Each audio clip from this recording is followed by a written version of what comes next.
After this I saw another angel coming down from heaven, and he had great authority, and the earth was illuminated by his splendor. And with a mighty voice he shouted, "Fallen, fallen is Babylon the Great. She has become a home for demons, a haunt for every evil spirit, a haunt for every unclean and detestable bird.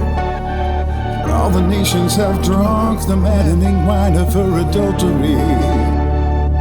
The kings of the earth committed adultery with her, and the merchants of the earth grew rich from her excessive luxuries."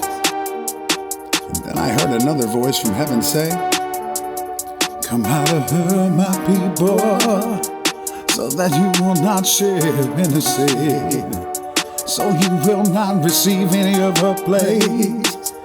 For her sins are piled up to heaven, and God has remembered her cry. And give back to her as she has given. Pay her back double for what she has done, and mix her a double portion from her own cup.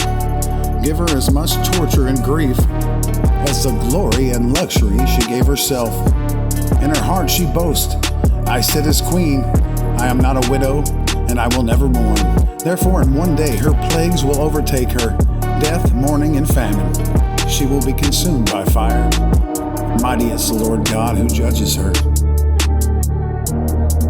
And when the kings of the earth who committed adultery with her and shared her luxury see the smoke of her burning, they will weep and mourn over her.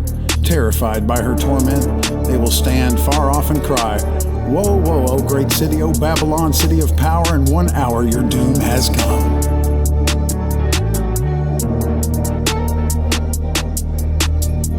Now the merchants of the earth will weep and mourn over her because no one buys their cargoes anymore.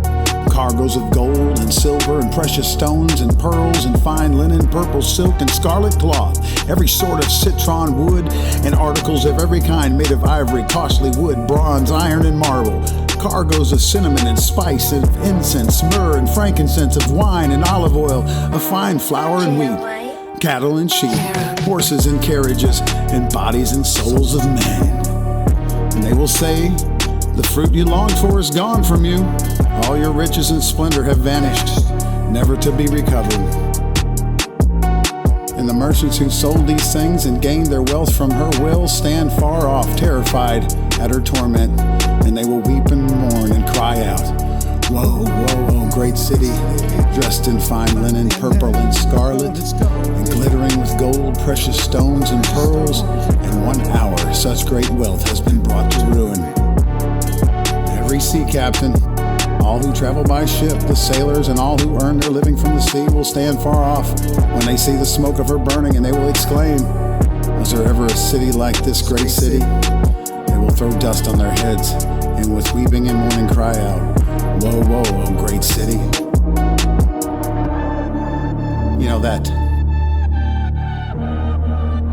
Colossus, the Statue of Liberty, you know, her robes were supposed to be crimson and scarlet, and she originally held a cup. I wonder what that could symbolize.